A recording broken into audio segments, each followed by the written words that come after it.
കുഞ്ഞിക്കണ്ണ, എടോ കുഞ്ഞിക്കണ്ണ. പതുക്കെ വിളിച്ചാൽ എനിക്ക് കേൾക്കാൻ കഴിയും. വെള്ളയപ്പം, മുട്ടറോസ്റ്റ്, പഴം പുഴുങ്ങിയ ഇതൊക്കെ വേണമെന്നല്ലേ പറഞ്ഞ് കുറച്ച് സമയം പിടിക്കും.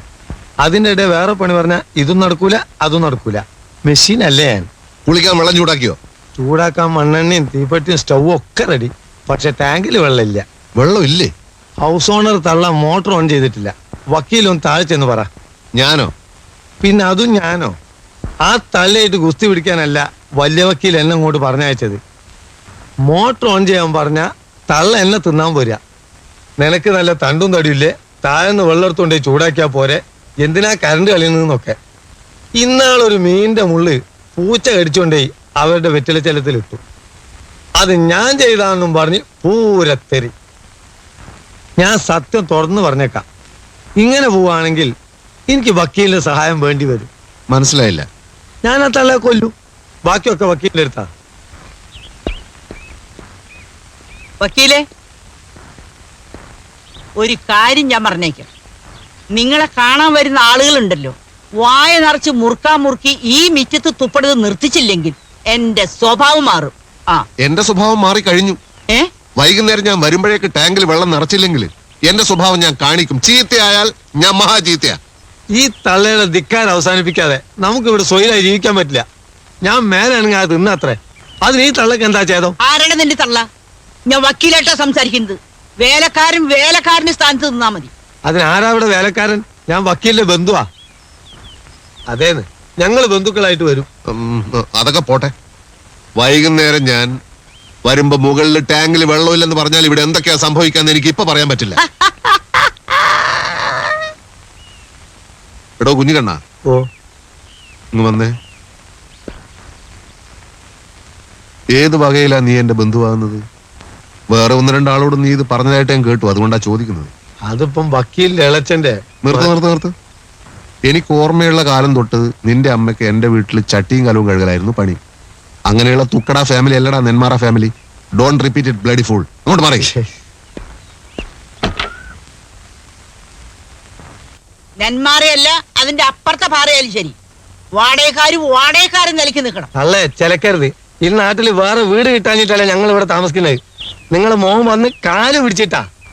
മീൻ കഴുകിയ വെള്ളം താൻ എന്റെ തലയിൽ ഒഴിക്കുന്ന അവൻ വിചാരിച്ചിട്ടുണ്ടാവില്ലടോ. ഞാൻ വെള്ളം ഒഴിക്കുന്നിടത്ത് നിങ്ങൾ തലയായിട്ട് വന്നിക്കൊന്നും ഞാനും വിചാരിച്ചിട്ടില്ലല്ലോ. താൻ തന്റെ വക്കീലിനെ വിളിച്ചിട്ട് വാ. എന്തിന്? തന്നെ പോലെ കുരുത്തം കെട്ടൊരു വേലക്കാരനെ എത്ര നാൾ വെച്ച് പൊറപ്പിക്കുന്നു എനിക്കൊന്ന് ചോദിക്കണം. വേലക്കാരന്? പിന്നെ ഞങ്ങളെ ബന്ധുക്കളെ പോലെ ഇവിടെ കഴിച്ചു വിടണേ. ഇപ്പൊ പോലെയായ പിന്നെ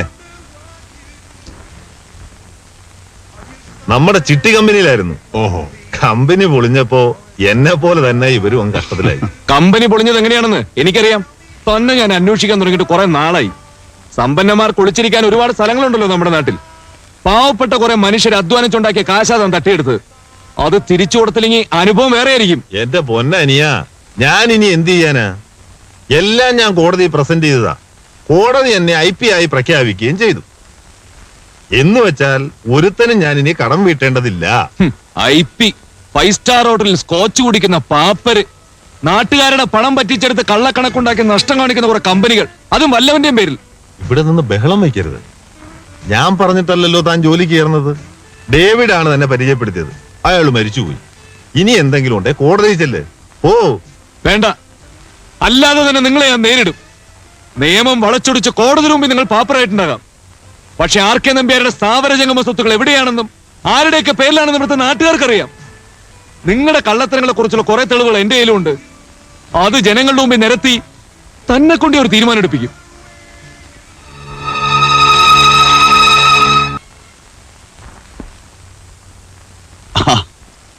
ഒറ്റയ്ക്കേ ഉള്ളൂ. അവനെവിടെയെങ്കിലും ഒളിച്ചു നിൽപ്പുണ്ടോ? എന്റെ പൊന്നു വക്കീലെ, അവന് വട്ടാണ്. ശിക്ഷ അനുഭവിക്കുന്ന എനിക്കൊരു പ്രയാസമില്ല. പിന്നെന്താ അവനിത്ര വിഷമം? അപ്പീൽ കൊടുക്കണം, എന്നെ പുറത്തിറക്കണം. അവൻ അങ്ങനെ പലതും പറയും. ഇനി എന്നെ രക്ഷിക്കാൻ വേണ്ടി ചിലപ്പോ കുറ്റം ചെയ്ത് അവനാണെന്ന് കൂടെ പറയും. മണ്ടൻ വക്കീൽ അതൊന്നും ശ്രദ്ധിക്കണ്ട. അവനല്ലാതെ തന്നെ ഒരുപാട് കാര്യങ്ങൾ ചെയ്യാനില്ലേ? കടം വീട്ടണം, അനിയത്തെ കല്യാണം കഴിച്ചയക്കണം. ഇതൊക്കെ നമ്മൾ പറഞ്ഞു കൊടുത്തേ തീരുന്നു വെച്ചാൽ എന്ത് ചെയ്യും? വക്കീൽ ഇവിടെ വരെ വന്നുകൊണ്ട് പറയാ.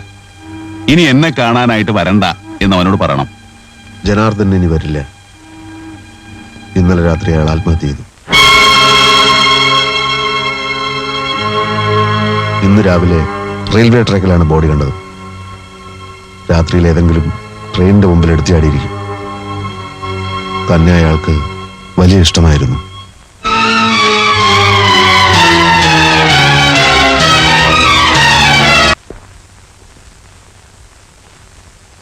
അന്വേഷണക്കാരെ കൊണ്ട് പൊറുതിമുട്ടി. എന്റെ ഫോൺ ഇടതടവില്ലാതെ റിങ് ചെയ്തുകൊണ്ടിരിക്കുക. ആരാണ് ബെൻ എന്ന് ഞാൻ വെളിപ്പെടുത്താൻ പോവുക. അത് വേണ്ട. വേണ്ടെന്ന് പറഞ്ഞാൽ എനിക്കൊരു സൗകര്യം വേണ്ടേ? ഞാൻ തന്നെ PR അല്ല. I am a leading criminal lawyer with roaring practice. ഞാൻ എഴുതി വെച്ചത് കൊണ്ടുപോയി പ്രസിദ്ധീകരിച്ചത് സ്വന്തം ഇഷ്ടത്തിനല്ലേ? അനുഭവിച്ചോ? എന്റെ ഇഷ്ടത്തിനല്ല, ആ ജയിൽ വാർഡനാ മുൻകൈ എടുത്തത്. താൻ എന്തൊക്കെയോ മഹത്തായ കാര്യങ്ങളൊക്കെ എഴുതി വെച്ചിട്ടുണ്ടെന്നും അത് പ്രസിദ്ധീകരിക്കണമെന്നും പറഞ്ഞത് അങ്ങേരാ. അല്ല, അതുകൊണ്ടിപ്പോ കുഴപ്പമൊന്നും ഉണ്ടായില്ലല്ലോ. സാഹിത്യ അക്കാദമി അവാർഡ്, റോയൽറ്റി വേറെ. ആരാണീ ബെൻ, ആരാണീ ബെൻ എന്നും ചോദിച്ചുകൊണ്ട് സാഹിത്യ ഭ്രാന്തന്മാർ പരക്കം പായാണ്. പരക്കമ്പാൻ ആരും ഇങ്ങോട്ട് വരരുത്. ഇവിടത്തെ ശാന്തമായ അന്തരീക്ഷത്തിൽ മനസമാധാനത്തോടെ കഴിയാണ് ഞാൻ. എന്നെ സ്വൈര്യം കെടുത്തരുത്. ഒന്ന് ചോദിക്കട്ടെ, തന്റെ ഭ്രാന്ത് ഏത് വകുപ്പ് പെടുത്തണം? ഇരുമ്പഴിക്കുള്ളിൽ ശാന്തമായ അന്തരീക്ഷമാണെന്ന് പറയുന്ന ആദ്യത്തെ തടവ് പുള്ളി താനായിരിക്കും. താൻ എഴുതി കൂട്ടിയ വട്ടിന് അവാർഡും. എനിക്കൊരു പിടിയും കിട്ടുന്നില്ല കേട്ടോ. പറഞ്ഞുതരാം. വക്കീൽ ഇപ്പൊ ഒരു കാര്യം ചെയ്യും. ഓ, റോയൽറ്റി കാശൊക്കെ ഞാൻ എന്ത് ചെയ്യണം? അത് വല്ല അനാഥാലയത്തിനും കൊടുത്തേക്ക്. തനിക്ക് മുഴുവൻ ഭ്രാന്താണ്. എന്നെങ്കിലും താൻ പുറത്തു വരുമല്ലോ, അപ്പൊ താൻ മണ്ണ് നിന്ന് ജീവിക്കുമോ? ഒരു കാര്യം ചെയ്യും, താൻ എഴുത്ത് നിർത്തണ്ട. ബെന്നിന് ആരാധകർ ധാരാളമുണ്ട്. താൻ എന്തെഴുതിയാലും അവർ വായിക്കും. അതുകൊണ്ട് എഴുതിക്കൊണ്ടേയിരിക്കും. എടോ, പണമില്ലാത്തവൻ പിണ.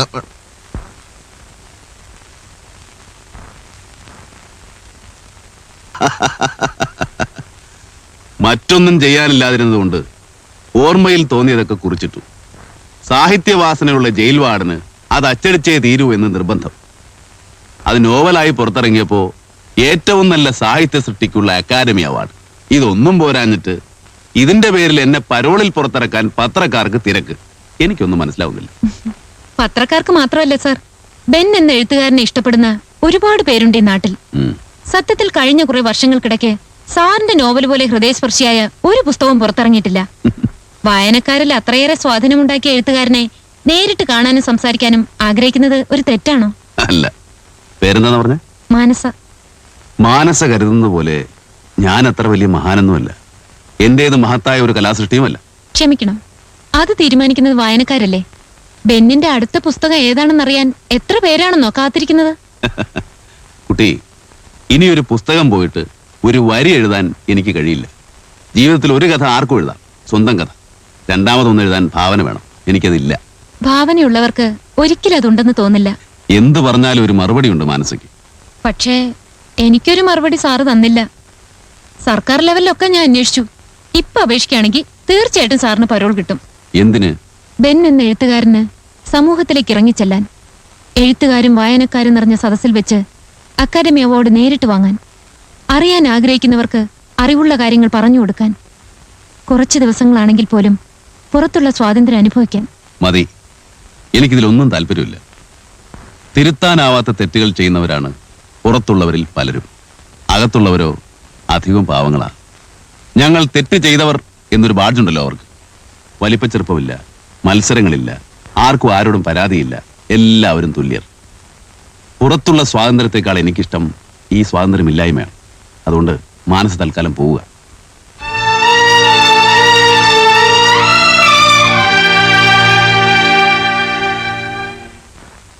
കുഞ്ഞുകണ്ണ വാതിലടച്ചേക്ക്.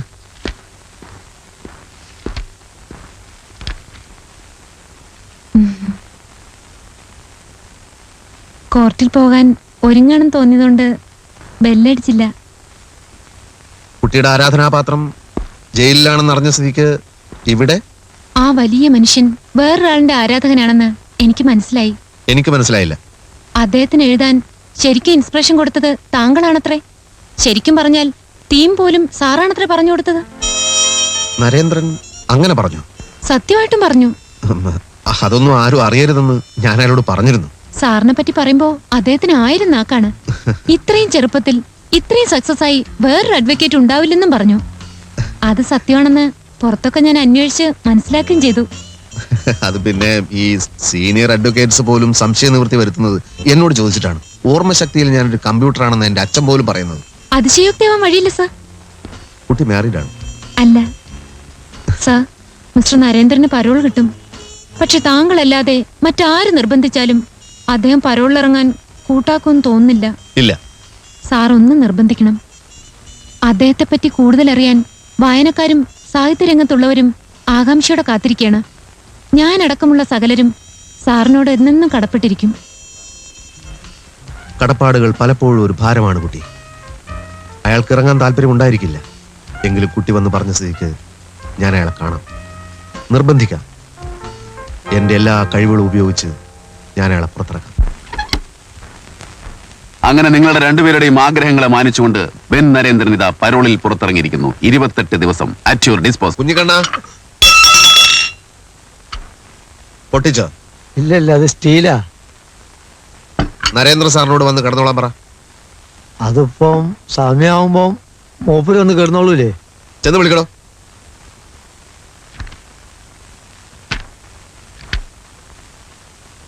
വക്കീലൂടി വരികച്ചാ നമുക്ക് രണ്ടാൾക്കും ഒന്നിച്ചെന്ന് വിളിക്കായിരുന്നു. ഞാൻ മാത്രം മതിയോ? അയലോക്കത്ത് 5-6 ആളെയും കൂടി വിളിച്ചോ.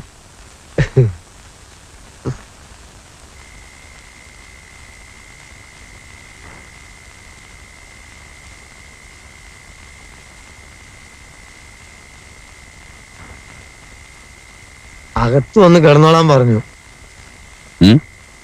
ഞാനല്ല, മൂപ്പരാ പറഞ്ഞേ. കുറച്ച് കഴിയട്ടെ. മതി മതി മതി. എന്താ ഉറക്കം വരുന്നില്ലേ? ഇല്ല. അകത്ത് നല്ല ചൂടാ. ഇവിടെ കുറച്ച് കാറ്റെങ്കിലും ഉണ്ട്. ഒരു AC ഫിറ്റ് ചെയ്യണം. ഫിറ്റ് ചെയ്യാം, കേസുകളൊക്കെ ഉണ്ട്. വക്കീല് നമ്മുടെ ജനുവിന്റെ വീട്ടിൽ പോകാറുണ്ടോ? ഞാനെന്തിനാ അവിടെ പോകുന്നത്?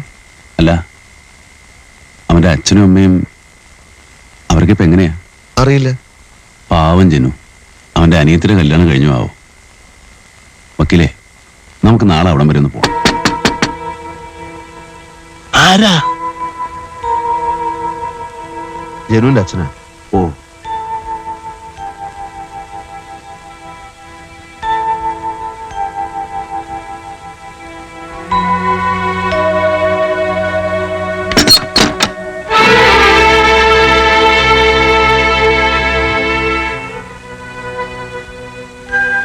വാതിൽ തുറക്ക്. വാതിൽ തുറക്കാൻ. ഞാൻ ജനുവിന്റെ ഒരു സുഹൃത്താണ്. നിങ്ങളെ ഉപദ്രവിക്കാനൊന്നും വന്നതല്ല.